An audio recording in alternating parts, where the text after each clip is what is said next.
Hi, and welcome to my video, Guide to Rainbow Mountain Peru Travel Vlog Rainbow Mountain Peru Trek South American Travel Story Part 7. In this video I continue my epic trip across South and Central America. Please watch this video until the end and come on this journey with me as I take you on my epic trek 11 kilometers up Rainbow Mountain. Feel free to leave a comment and ask any questions. Also please give this video a like to help it rank. And don't forget to subscribe and turn the bell icon on, so you don't miss out on the next part. Now let me begin. When booking this next excursion, I asked how difficult it is and how much walking was involved. Their reply was to downplay everything. They said, you walk for a couple of hours, and then walk back down, and then have lunch. It sounded all very relaxed and leisurely, like a walk in the park. I had no idea what I was in for, as this was the most physically demanding thing I have done in my lifetime. And to put it in perspective, I am no couch potato. I have done amateur boxing, Krav Maga martial arts, in the past and now work out with weights regularly, usually 3 times a week. Vinakunka, or Winakunka, also called Montana de Siete Colors, Montana de Colors or Rainbow Mountain, is a mountain in the Andes of Peru with an altitude of 5,200 meters above sea level, and I definitely felt it. I was told by the tour operators to stand outside my hostel for 7 a.m. and I will be picked up by a minibus. I waited outside for about 20 minutes and nothing. I was thinking the trip is not happening, and I was almost glad and planned to go back to bed. The guy in reception popped his head out the door and said, "You haven't been picked up yet?" I replied, "No," and he said, "I will call them for you." Half of me wanted to see Rainbow Mountain, but the other half did not care too much. I had seen Machu Picchu and that was the main thing I wanted to see from staying in Cusco. I was saying to myself inside, I hope they aren't coming, and then the guy in reception popped out and said, "They're on their way." I was thinking, no. But just said, okay, thinking, I need more sleep. So, 5 minutes later the bus arrived, and I could see they were in a rush as they hurried me aboard. It is about a 3-hour bus journey from Cusco to the Rainbow Mountain, and there are plenty of stops along the way picking up other people. I do not remember the bus journey as I got some much needed sleep, and before I knew it, we had arrived at the base camp. We all got out the bus and put us into groups and gave a badge with a color on it. I think it was so the organizers could identify who was in their group. They handed us proper walking sticks and I thought, are we really going to need these? I did not think so. How wrong I was. We started walking in our group, and to begin with the terrain is quite flat, and it lulls you into a false sense of security, and you think, this will be a cakewalk. I had no idea. After about an hour the terrain slowly starts to steepen. And you look at the people coming down the mountain past you and they look tired. And then bit by bit, you start to think, maybe I have bit of more than I can chew. Now I am no fatty or couch potato.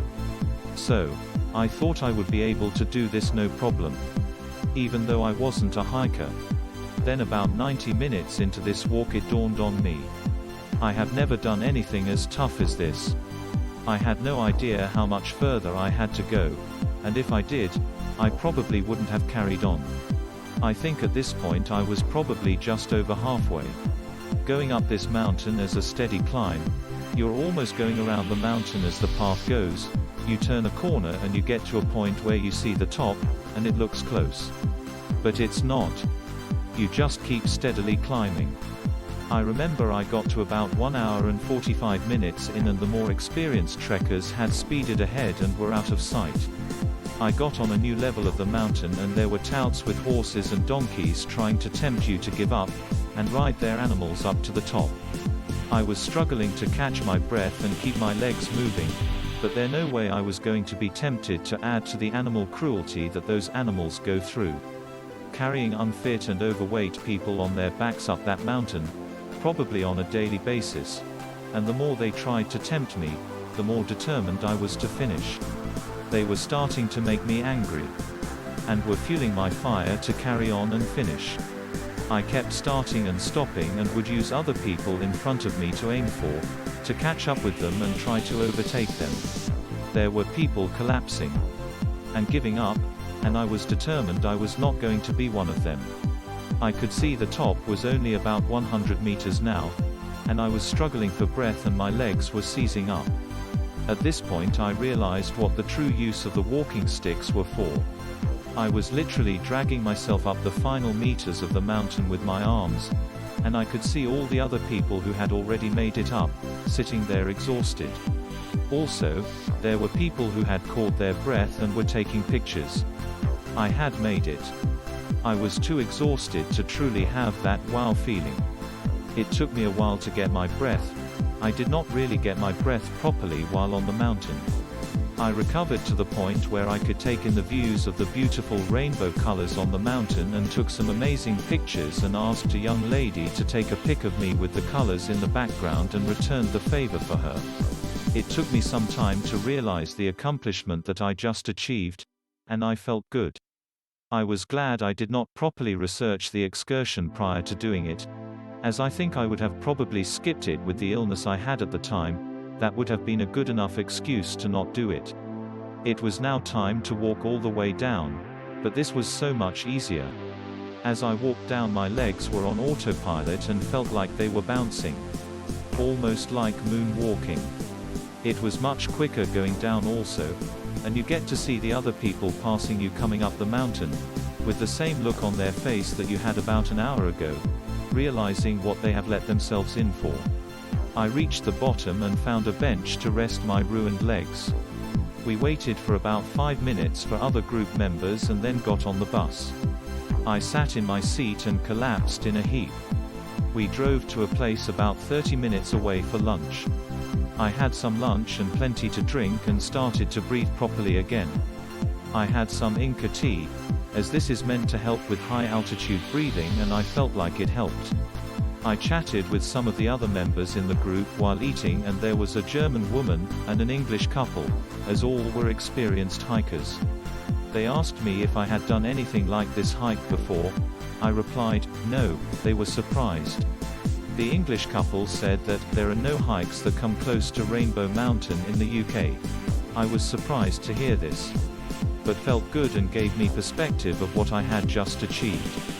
We finished lunch and got back on the bus and headed back to Cusco.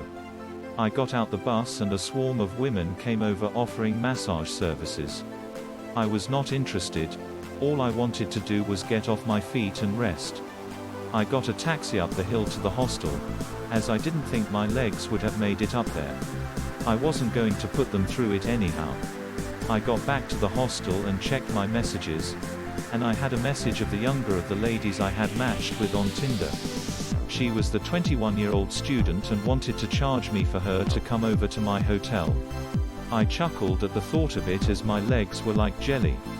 I replied, if you do, you're doing all the work, as my legs are dead. I have just walked 11 kilometers up a mountain. It did not happen. Please subscribe and support my channel. And don't forget to turn the bell icon on so you don't miss out on the next part of this story. Also, if this video resonates with you, please give it a like. And if you're feeling wealthy and generous, please click on the link and buy me a beer, coffee. It would be much appreciated and would help me to create more content. Until the next time.